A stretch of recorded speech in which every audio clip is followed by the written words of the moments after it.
This is a Louie T Network exclusive. Hey, either you're outside or you're in the lab room. Draft Zone.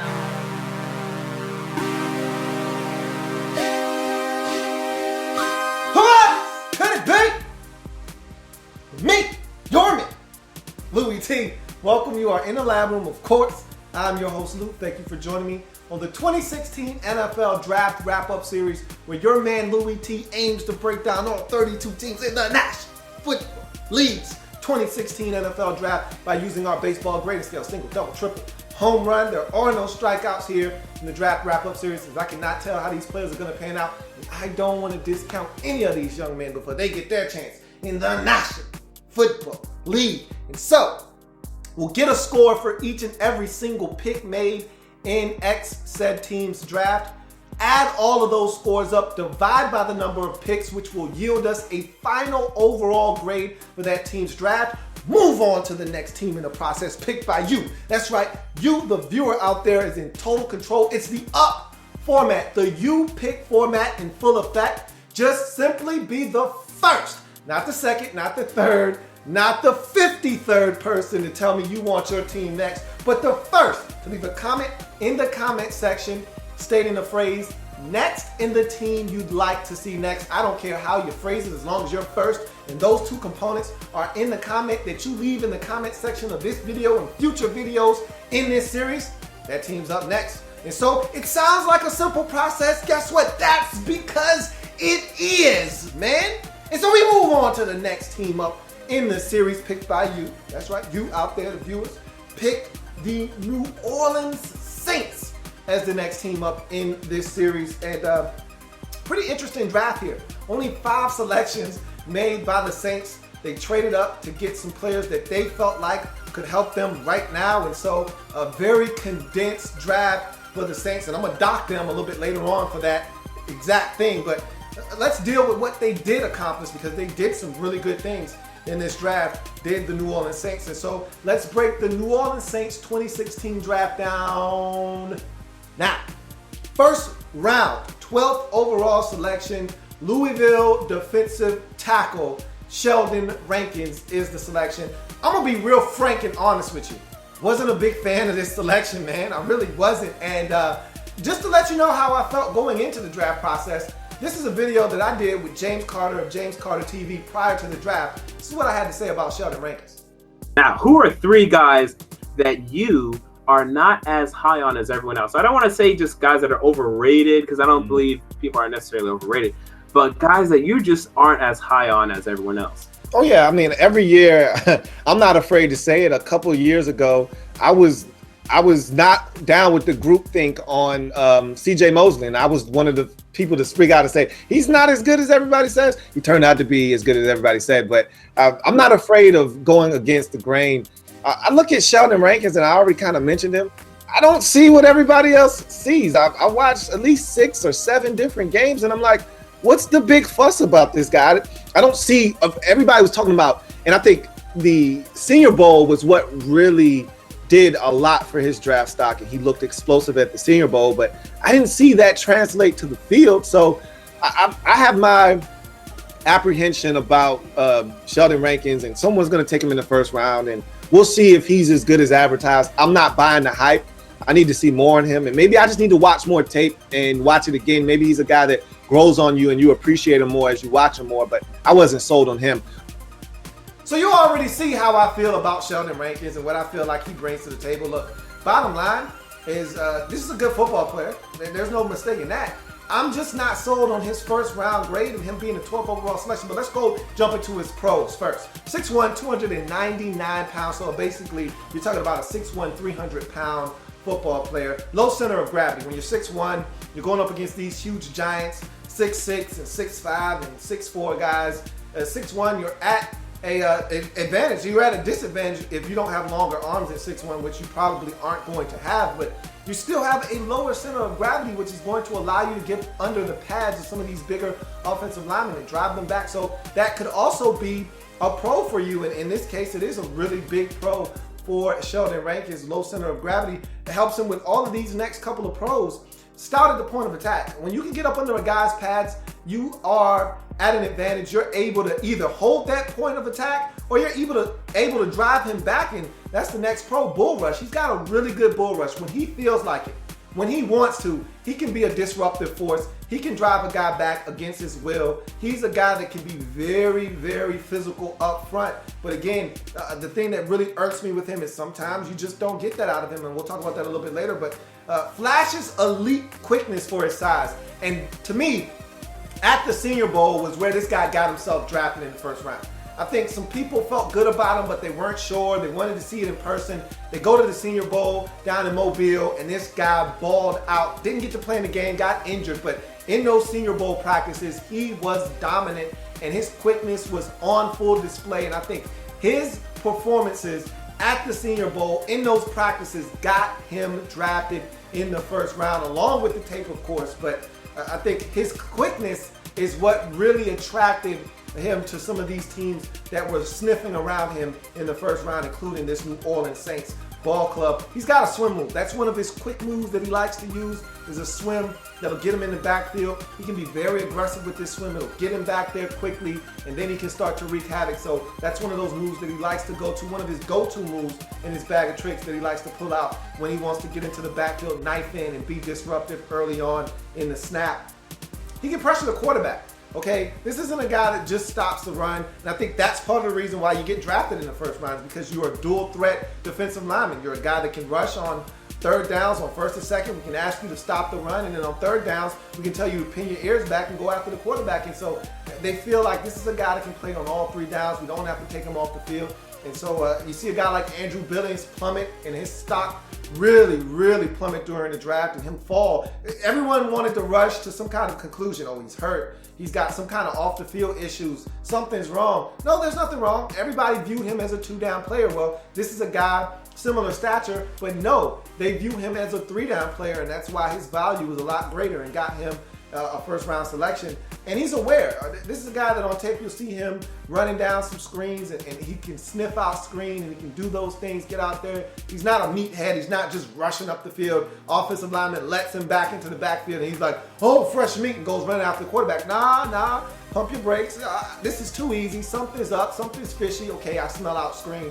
I'm going out there to go play that. So you get that from Sheldon Rankins, and so he's a guy that can be aware around the line of scrimmage.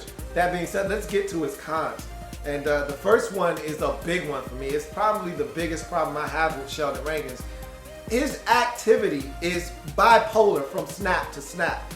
And so I don't feel like you get the same sense of urgency out of Sheldon Rankins from snap to snap.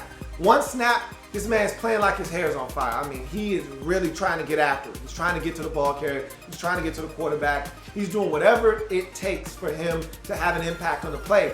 And then for the next 2 plays, this guy's just a body on the field. And that's a problem for me. He's bipolar, man. You get the good Sheldon Rankins, the guy that feels like having an impact, and you better watch out. That other team is in some damn trouble, okay? If he decides today's going to be a good day, if he decides today he's Ice Cube, today's going to be a good day, oh, other team's in trouble. That guard, that center, I feel bad for you. But if he decides, I don't feel like playing today, man, it is what it is, then it's going to be a cakewalk for that center and guard, because they're going to be able to dominate him all day long. And that's my problem with him, is I don't know which Sheldon Rankin is showing up from snap to snap, okay? From possession, from game to game. I just don't know what I'm getting out of this guy. I feel like he's very inconsistent as a football player. He'll get blown up from time to time. That's the next con. For a guy his size and a guy of his strength, I don't want to see you getting blown off the ball 5-6 yards. I mean, there were some serious double teams in there where this guy was just getting moved off the football. I mean, getting blown up to the point where I'm like, God damn, are you going to stop? Are you going to put up any kind of resistance, or are you going to let these guys drive you to the end zone? Okay, I mean, there are some plays where you look at Sheldon Rankin and they just got him on skates. I mean, this dude is literally 7 yards away from where the play started. I mean, they really took a double team and took his ass to the moon. So that's something else that bothered me, because I saw that on more than one occasion. It's like, it can happen to anybody. You can catch a double team, be off balance, and get driven back 3, 4, 5 yards. It happens to the best of them. But 9 times out of 10, you're not gonna. If you're a good football player and you pride yourself on not being moved off of a spot despite being double teamed. You're not going to let guys drive you off the spot multiple times, 3, 4, 5 yards off the line of scrimmage. But that is what I saw with Sheldon Rankins, which again goes back to that bipolar activity. You just don't know what you're getting from snap to snap. Stacks and sheds inconsistently. This is a guy that he'll stack and shed on one play, and then the next 3 times a running back will run right by him, and he won't disengage from that offensive lineman. And then 17 plays later, he'll toss that lineman aside and get to the ball carrier, and it's like, you can't give me a Paul Doom. You can't disengage and get to that ball carrier. I mean, what was different this time than the last time? So he drives me nuts with this inconsistency. That's the theme with Sheldon Rankins, is just inconsistency. And that's the thing, because when this guy plays, he plays at a high level, man, watch out, man. I mean, seriously, what are we talking about here? But it's when he does it, it's really bad. I mean, it's to the point where you're like, I'll give you an example. He'll be on plays where he decides in his mind, and I don't think this is a called play. I don't think this is a called twist or stunt. He just does this on his own. He'll be rushing, and the initial bull rush didn't work. And so he'll just take this wide looping angle outside to go around the tackle. And I'm like, bruh, you're 300 pounds. You run like a 5'3". Where are you going? You're not getting to the quarterback looping around. You're just making yourself tired. What are you doing? What are you doing? Where are you going? And so he'll run all the way around and take the worst angle. It's not like it's a tight twist around that tackle or tight stunt to the outside. It's just I'm gonna go all the way around the tackle, and I'm going to take my time getting there, and when I get there, I get there. What the hell are you doing, man? Either you just keep running at that guard or that center and trying to bull rush him, or you put your hand, do something. What the hell are you doing? What are you gonna do going all the way around there, taking a trip around the world in 180 days? Where the hell are you going? Don't ask me. I don't know. Ask Sheldon, maybe he can tell you. I don't know. In any event, Sheldon Rankins for me is a frustrating player, but I see the talent. I see the value. I asked him on numerous occasions, make me like you. Make me make you a home run. Because I always feel like your first round pick should be a home run until otherwise notified. Make me make you a home run. And I put the tape on and I watched the games again, even though I had already watched them and I already knew what was going to happen. I said, make me make you a home run in the first round. And I put the tape on and I came away saying, you're not a home run, man. In the first round, 12th overall selection, Louisville defensive tackle. Sheldon Rankins for me is a triple. Again, I hope I'm wrong, because I've been wrong before.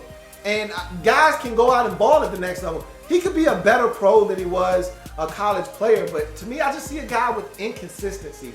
One day, he's going to be a guy that's going to absolutely light it up, and one game going to be the play of the game. I mean, literally take over game. Might have a couple of pressures, a sack, a batted ball, 2 tackles for loss. He's everywhere. And in the next 3 weeks, is Sheldon Rankins even playing? You don't know. I mean, to me, that's the kind of vibe I get from him, is that there's some inconsistencies that everybody else sees it. Maybe I need glasses or something. I don't know. But in the first round, Sheldon Rankins for me, defensive tackle out of Louisville, is a triple. Let's move on to the second round pick of the New Orleans Saints. They had 2 of them and 2 impactful players that they selected in the second round, both from the Ohio State University, first of which 47th overall, Ohio State wide receiver Michael Thomas is the selection. And to me, this was probably one of their best selections in this entire draft, because this fit a need to a T.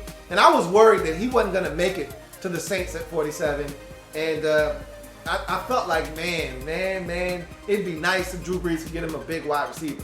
I mean, we knew there were going to be a run on receivers in the first round, and I didn't think Michael Thomas would make it here. I thought the Giants would take him in the 30s. I thought, and they took a receiver, but they ended up taking another small guy in Sterling Shepard, which I thought it was a phenomenal pick, but I thought they could use a big guy. Well, they passed on a big guy, and it fell right to the New Orleans Saints in this draft, right into their lap, and it could have been a better selection for them. I think this is a match made in heaven for them, because you get your Marquise Colston replacement here in Michael Thomas, a little bit smaller version. Colston was 6'4", this is a 6'2", close to 6'3" receiver, but much more explosive. When this guy catches the football, he has a chance to be dynamic with the football in his hands. He can take a 5-yard slant and turn it into a 55-yard touchdown, catch and run. He's got that kind of ability. He can take the top off the defense sometimes. I don't see him running by guys at the next level, but he can. If they fall asleep and he catches them flat-footed, he can get by them. And Drew Brees, with his innate ability to put the football on receivers with pinpoint accuracy, this guy's going to be phenomenal for this Saints football team. I'm not going to break him down. I've already done that in the Draft Prospects 101 series, but you already know. You already know what this is. In the second round, 47th overall selection, Ohio State, the Ohio State University wide receiver, Michael Thomas, is hit hard. He's hit deep. Out of hit. It's a home run for the New Orleans Saints in the second round as Drew Brees gets himself a much needed target. And they got some stuff, okay? They got some stuff in New Orleans. You add him to the mix now, and I feel like you're starting to get back to those days where this offense could be explosive again. And not to say that Drew Brees throwing for 4,500 yards last year wasn't explosive, but this could be a different team offensively. Back to the days of when he had Jimmy Graham and all of those explosive weapons and things he could do. Michael Thomas is going to give you an element that you were lacking in your offense with a big receiver that can go up and get the football and make some plays. And I think this defense is definitely going to be better. It can't be any worse than it was last year. It's a big pickup for the Saints in the second round. You go to their next second round selection. Again, another Ohio State player. And this time they had to trade back into the second round to get this selection. 61st overall safety out of the Ohio State University. Von Bell is the selection. This is a very intriguing pick because I look at Von Bell and I say to myself, okay, what are they looking to do? And sometimes you got to admit you made a mistake. And I think they realized Jarius Byrd was a big mistake. Cost them a lot of money. He hasn't been healthy, hasn't provided for them what they thought he was going to when they went out and spent the money to get him. And now you look at that position and you say to yourself, okay, so we overpaid for a guy. Let's go get some cheaper labor. Let's get a guy that we feel like can come in and really help us at the safety position. We have to get better in that back half. The corner situation, I think, when healthy, that's going to be a really intriguing position. You get PJ Williams back off of injury. You got the young boys that played. Delvin Breaux played last year. I really think Keenan Allen is a really good corner when healthy. So you're getting stuff back this year, and you want to see how that whole cornerback situation sorts itself out. I'm not so much as worried about corner as I am safety, and now this pick here puts me a little at ease at the safety position now, getting Von Bell, because this guy can drop over the slot, play some nickel corner for you as well as play safety and do a number of things as a free safety. And he can also come down and tackle. I think Von Bell fills a number of voids for you in that secondary as a safety. So I like this selection. I'm not going to break him down. Obviously, I've already done that in the Draft Prospects 101 series, but this is a really good pickup for the Saints coming up into the second round to get their man in Von Bell. 61st pick overall, Ohio State safety, the Ohio State University safety. Von Bell for me is a triple. Really like some of the things he brings to the table. I don't know if he's a complete player or not. We'll see. But I think there's some things that he does bring to the table. He's not an overly physical guy, but if used correctly, I think this is a guy that can really help you in that secondary. And I think that's why they came back into the second round and got Von Bell towards the end of the second round. You go to the fourth round, 120th pick overall, Manitoba defensive lineman by way of Canada, David Onyemata is the selection. And man, oh man, I talk about this on every breakdown, that there's always one player that stands out that is my favorite player in every team's draft. And for this particular draft, this is my guy. David Onyemata is going to be a stud, I believe. And I actually think he has the makings of a guy that could be better than your first round pick, if you can believe that. But obviously, the Saints believe in this guy. That's why they made him their fourth round pick. Let's break him down. 6'4", 300 pounds. This is a guy that came over from a different country, and he played and didn't look. This man had not played football in his life. Didn't even know what football was. Hadn't seen a football in his entire life when he got over here when he was 19 years old. So imagine that. This guy gets here to go to college. He shows up and he says, you know what? He saw it on TV. He said, man, that looks fun. I would like to try that. He goes into the coach's office and says, hey, I don't know what this game is about, but I'm willing to learn if you're willing to teach me. And he shows up, and they ended up getting a gem to fall right into their lap. And this guy's a tremendous athlete, man. When you watch him run around, you watch him make plays, and the fun thing is, he still doesn't know what the hell he's doing, and this guy's going out and bowling. So he's a tremendous athlete. He's going out, he's running up and down the line. They're moving this guy all around, defensive end, 5 tech, 3 tech. He's standing up. This guy's everywhere, and he's running all around the field, making plays. He looks like a man amongst boys. You can tell he's the best player on the field, and he still doesn't really know what the hell is going on. What the hell is going on out there? He has no clue. So this guy, to me, just blew me away. Quickness off the snap. He's got a swim and a rip move that are out of this world. And so you can tell he takes well to coaching because, again, for a guy that hadn't been exposed to the game of football in his entire life, didn't even know what a football looked like, to come in and do some of the things that he's done in this short period of time, and to have his draft stock rise to the point where it gets him drafted and selected in the 4th round, and he doesn't even play in the States, tells you all you need to know about his ability to accept coaching and go out and implement onto the field what he learned in the classroom and on the practice field. So this guy is extremely smart, and that quickness off the snap with those moves, that swim move, that rip move, to me is very impressive because, again, he had to be taught that, and he went out and executed it flawlessly with that athleticism that I just mentioned.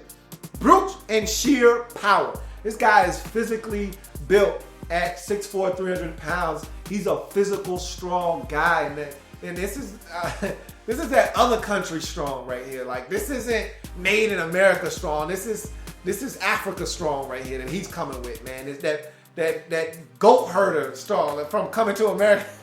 This dude is strong as hell, man. I watch him and I'm like, wow. Like, he's taking dudes, tossing them aside. Again, we're talking about Canadian football. Take it with a grain of salt. I don't know how good those dudes are over there. I don't see them getting guys drafted every year. So, again, take it with a grain of salt. But what do I always say about guys who play at small schools or play somewhere else? Dominate the competition, man. That's what he did. So don't beat the man up for going out and dominating the guy that's in front of him. That's all he can do, right? If I put an inferior team in front of you, go slice and dice those boys up. That's what you're supposed to do. Beat them up. That's what those college football teams do. When you put Southwest Saginaw Valley State in front of Alabama, they're going to beat them 62-0. That's what you're supposed to do. That's what he was out there doing to those young boys, man. Just destroying them. Tossing them around like rag dolls. Dude's got brute strength. I want to see if that transfers over to the National Football League.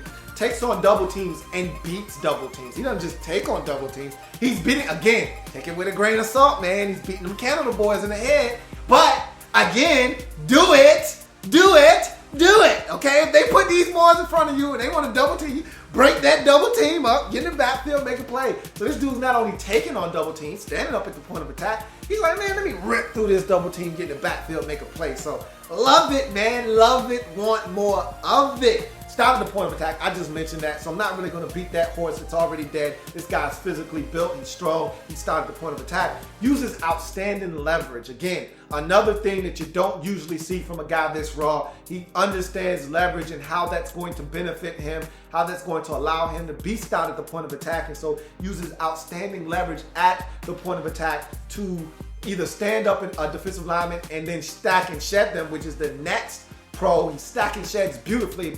A number of times, he's sitting there playing that offensive lineman. I'm gonna hold on to you. Here comes the ball carrier, get out of here, and get to the ball carrier. So, again, using that leverage, I'm here, get out of here. Boom, I'm at the ball carrier, okay? So he stacks and sheds beautifully using that leverage that I just mentioned. He's aware. And so, again, this is all things that blew my mind because here's a guy, hadn't played football before, didn't know what football was, and you expect him to fall for the old banana in the tailpipe. You're gonna let him go. Ole! He's gonna run past you, go after the quarterback like a meathead. Nah, man, this doesn't feel right. I know I'm good. I'm damn good, but I'm not that damn good. So this must be a screen. So I'm gonna sniff this out. Oh, this is a bubble screen. I'm gonna sniff that out. He was aware. I'm like, really? You're doing that? You're doing all of that in this short period of time? The guy grew as a football player, and that was really impressive, man. Relentless motor.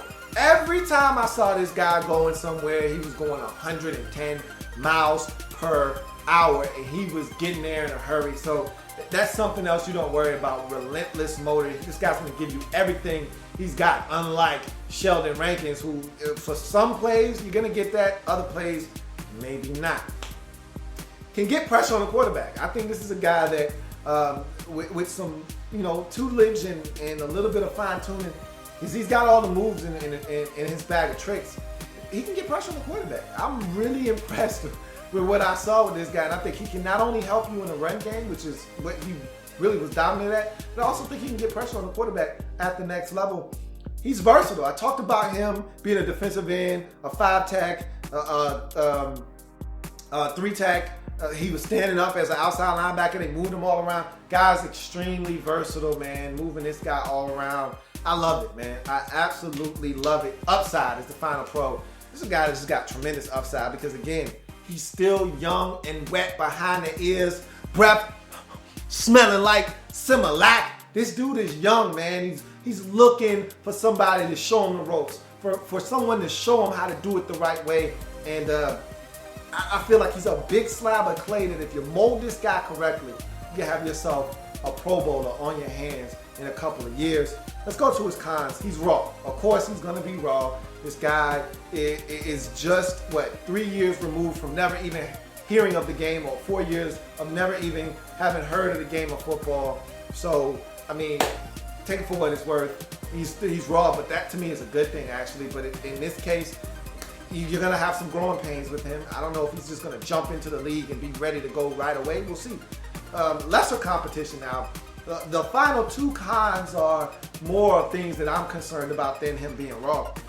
Lesser competition. All right, if they're going to be shell-shocked with him when he gets to the NFL and he sees how fast, how big, and how strong these other guys are.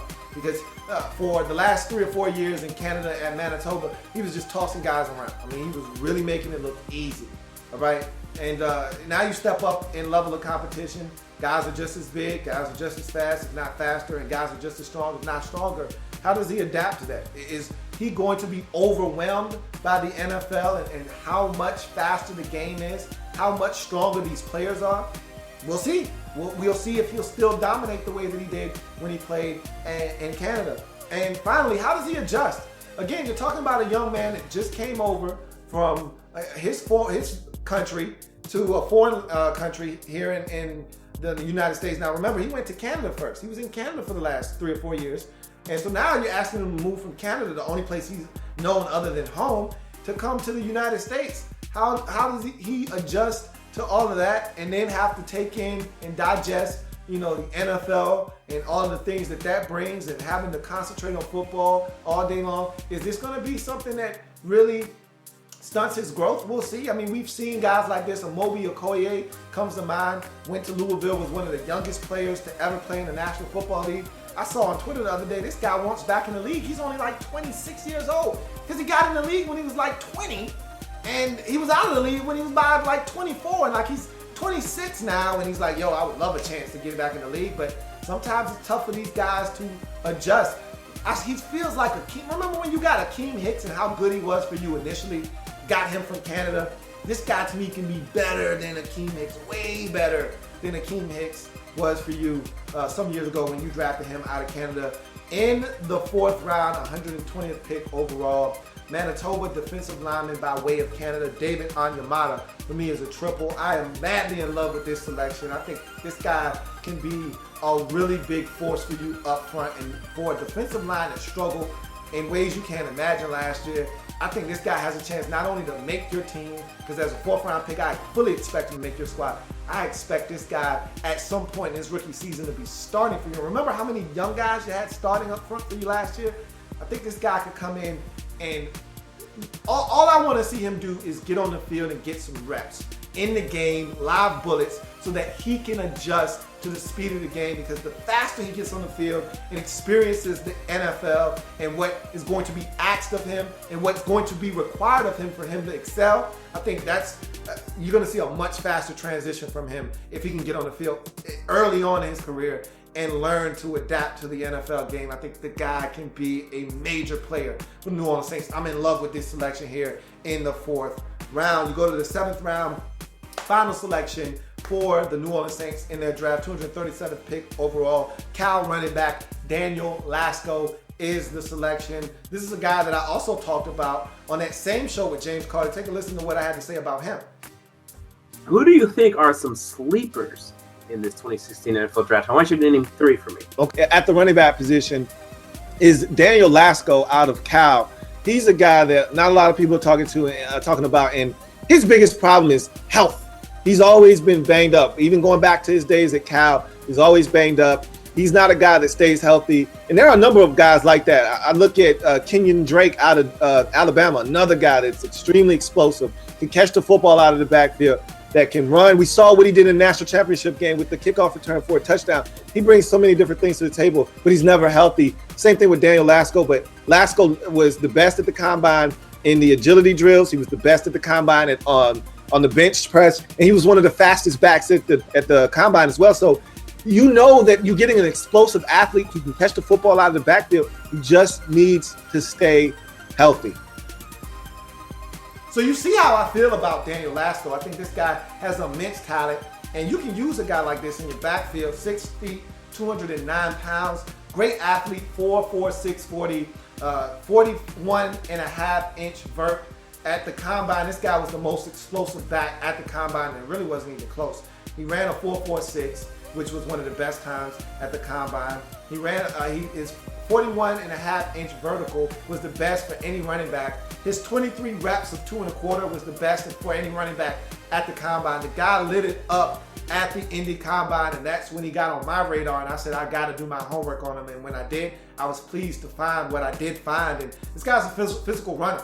Okay, so with that explosiveness, you get a physical guy that's not afraid to lower the pad level and drop the hammer on a guy and run him over. And there's a play, I forget who it was against, where he catches the football out of the backfield, and they're deep in their own territory, like at their own 10-yard line.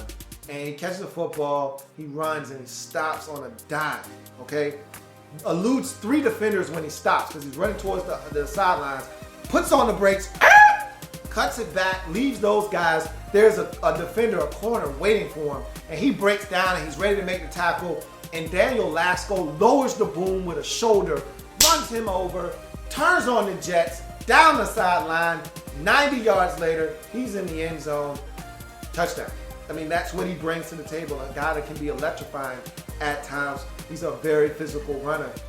Forward lean. He runs with a physicality that allows him to get every yard that's there. You rarely see him get knocked backwards. He's a guy that runs with a forward lean, so even when he gets hit, he powers through contact and gets that extra yard or two once he is tackled. He runs through contact. I talked about that. So yards after contact, is natural with this guy. You're going to get extra yard or two even though he's being contacted. He can catch the football out of the backfield. That's the next pro. And we know how Drew Brees loves to exploit running backs who can catch it out of the backfield. But this is a guy that can catch the football out of the backfield. Didn't have a great receiving year last year. Was marred by injuries. But in 2014, he had 33 catches to go along with a boatload of carries. So this guy is a guy that you can throw the football to, trust him to catch it, and make some plays out of the backfield once he gets it in his hands. And we know how good the Saints can be in the screen game when they have a back that's explosive and can set up blocks and can turn on the boosters and accelerators when he gets out in the open space. The Saints are one of the best screen teams when they got a back that can use it. And I think they may have that now with Daniel Lasco. Has a little make you miss in you. And I talked about that play where he runs, he jumps, comes to a complete stop, avoids a couple of tackles along the sideline, runs a guy over, takes off for a touchdown. He loves to jump in the air. That's something I don't really like that he does because you can get hurt that way. Ask Willis McGahee. But what you talking about, Willis? But I think he can do a number of things. He loves to spin as well, and I think that's something that he does really well to avoid tacklers. He'll give you a quick jump cut, so there are a number of things he can do. Has a little make you miss in him. He's not the most fluid in terms of his running style. There's not a great fluidity there, but there's enough of it. There's enough fluidness for him to make you miss. He's not a stiff guy that can only run in a straight line. So that's something that also appealed to me when watching him on tape. But you go to his cons. Suspect in pass pro. Here's a guy that I wasn't enamored with what I saw. I think he can do a good enough job to get on the field because I don't think he's a guy that you want to give the rock to on every single play. But I think on third downs, which is what I see him as, a third down back, I think he can do an adequate enough job. But he was so inconsistent, it frustrated me because I said, this is going to be your job at the next level. You're going to have to do this much better than you did in college. And so I'd like to see him be a little bit better. He's not terrible, he's suspect. That's why I use that word. He's not terrible, but I'm looking for him. He's a suspect back there when he's in pass pro. So I think that's something he needs to tighten up because if he's gonna make a living in this league, it's gonna be on third downs. And if you're gonna be on the field on third downs, you better be able to protect the quarterback on third downs. Health is the biggest con though for him. Missed 5 games in 2015 with nagging injuries. This is a guy that could not stay healthy at Cal last year. In 2014, huge season, over 1,500 yards or so rushing, I believe, if not like 1,300, something along those lines. Another 33 grabs for, over, 200 or 300 or 400 yards receiving, bunch of touchdowns. The guy was explosive and dynamic for them in the backfield at Cal in 2014, 2015. He gets injured again and again and again and misses 5 games. So want to see this guy stay healthy. If he's going to make this a New Orleans Saints roster, going to have to stay healthy. And I mentioned that earlier when I was talking on James Carter's show, that if this guy can stay healthy, he's a guy that I feel like can come in and really help a football team. And I can see him having an impact on this New Orleans Saints roster if he can stay healthy throughout camp and have an impact in camp enough to make this roster and then get some touches. We know Sean Payton will put the best players on the field that give him a chance to win ball games. And if this guy does what I think he's capable of doing, Sean Payton will give Daniel Lasco some run in New Orleans. So that's the Saints draft. 5 players, very compact. I thought it was a very compelling draft. Some picks I loved, others I'm not so much in love with, but at the end of the day, I think it's a really solid draft. I was a little disappointed they only had 5 selections for a team that was as bad as they were defensively last year and could use some upgrades on the offensive side of football. You want to see, I feel like every team should come away with no less than 6 picks. And because of that, I'm going to dock the New Orleans Saints a point, and I'm going to tell you how I do that. I'm going to give them a penalty, all right, for having only 5 selections in this draft. You got to have at least 6 players, man. You can't come away with just 5. That's a problem for me. Unless you're a team that just went to the Super Bowl like Carolina, who's always in the playoffs, yeah, they can draft 5 guys because realistically, only 4 or 5 guys are going to make their roster anyway because they don't have that many spots available. They're a veteran team. They know what they want to do. They know where they're going. You're not there. So you should be drafting 7, 8 dudes, and 6 of those guys should be making your roster, but whatever. Let's run over these picks quickly. In the first round, a Louisville defensive tackle, Sheldon Rankins for me, was a triple. Second round, Ohio State wide receiver Michael Thomas, home run. In the second round, again, Ohio State safety Von Bell was a triple. In the 4th round, Manitoba by way of Canada defensive lineman David Onyemata was a triple, and Daniel Lasco, running back out of Cal, was a double to round out this Saints draft. So you got a home run in Thomas. You got 1, 2, 3 triples in Rankins, Von Bell, and Onyemata, which nets you a triples bonus. Then you have a double to round out your draft in Daniel Lasco. So with that being said, you had 18 divided by 5 would have gave you a huge number like 3.44, but nah, we're not doing that.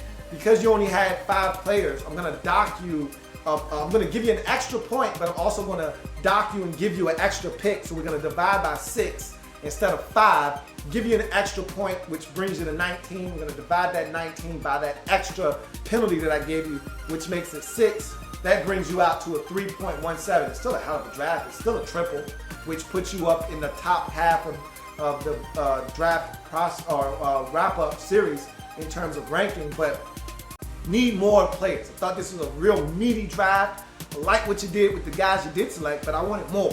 I wanted more. You left me wanting more, and so we'll see what happens, but this is a very, very good. I can say this. They got to the point. They got the guys that they wanted, and they got the hell out.